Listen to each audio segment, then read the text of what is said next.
अनंत कोटि ब्रह्मांड नायक राजाधिराज योगीराज पर ब्रह्मा श्री सच्चिदानंद समर्थ सदगुरु साईनाथ महाराज की जय। ओम साई राम। नमस्कार सभी साईं भक्तों को।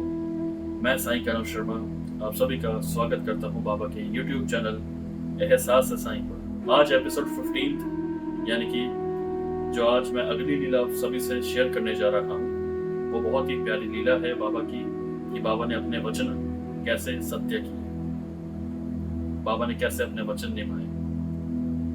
बाबा के भक्त जिनका नाम मोरेश्वर डब्ल्यू प्रधान और उनकी पत्नी छोटू बाई, ये बाबा के परम भक्तों में से एक थे और ये बाबा से दिल से प्यार करते थे और बाबा की दिल से सेवा किया करते थे और बाबा को भी इनसे बहुत लगाव था और बाबा इनके घर बार की देखभाल करते थे। एक दिन काफी बच्चों को वहां चिकन पॉक्स की बीमारी हो गई। सभी बच्चों को चिकन पॉक्स की बीमारी हुई, लेकिन धीरे धीरे कुछ समय के बाद बच्चे तो ठीक हो गए, लेकिन मोरेश्वर प्रधान जी का जो छोटा बेटा था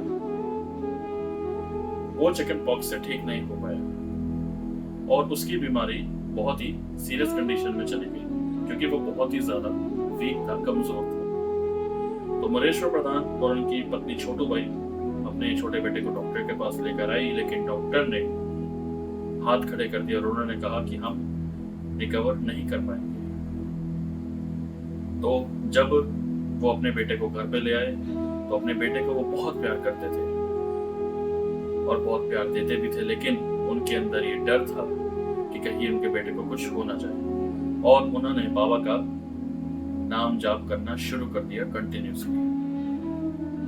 तो एक रात्रि को जब छोटू बाई अपने बेटे के साथ थी तो उस समय उनकी रात्रि को आंख लग गई, क्योंकि उनको ये भरोसा था कि बाबा उनके बेटे को कुछ नहीं होने देंगे, क्योंकि बाबा में हमें हमेशा दृढ़ विश्वास रखना चाहिए, क्योंकि बाबा हमें हर कष्टों से बचाते हैं। तो यही विश्वास लेकर छोटू बाई उस समय उनकी अचानक से आंख लग गई।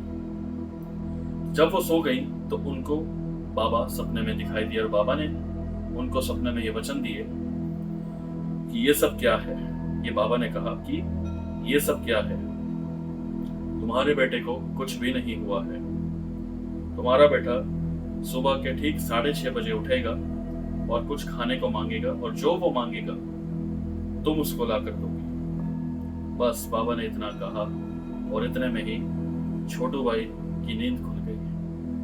तो वो जब अपने बच्चे को देखती हैं तो उनका बच्चा आधा सोया और आधा जाग रहा था। तो जब सुबह 6:30 बजे उनका बेटा उठा और जब उनके बेटे ने उनसे कुछ खाने को मांगा तो छोटू बाई बहुत ही ज्यादा खुश हुई और वो फटाफट जो उनके बेटे ने खाने के लिए वस्तु मांगी थी, जो चीज मांगी थी, तो वो उनको ला कर दी, यानी कि छोटू बाई ने अपने बेटे को ला कर दी। और धीरे धीरे छोटू बाई का बेटा यानी कि मोरेश्वर प्रधान और छोटू बाई जो उनकी पत्नी थी, उनका छोटा बेटा बाबा की कृपा से ठीक हो गया। तो देखिए बाबा ने किस तरीके से अपने वचन निभाए, क्योंकि बाबा हमेशा ये कहा करते थे कि मैं द्वारकामाई में बैठकर कभी असत्य वचन नहीं बोलता हूँ, मेरे वचन ओथे पोछे नहीं होते हैं, क्योंकि बाबा ने जो कहा वही होता है। तो इसलिए हमें बाबा के वचनों का आदर करना चाहिए और बाबा के वचनों को मानना चाहिए। एपिसोड 16 नेक्स्ट संडे को रिलीज किया जाएगा, ठीक सुबह 11 बजे का ही समय होगा। मेरा निवेदन है आप सभी भक्तों से कि आप संडे को सुबह 11 बजे एहसास साईं की YouTube चैनल पर उपस्थित रहें, ताकि आप बाबा की लीलाओं को सुन सकें और बाबा के प्रति आप सभी साईं भक्तों का दृढ़ विश्वास बना रहे और साथ ही साथ श्रद्धा सबूरी भी आपकी बनी रहे। बाबा भली करे।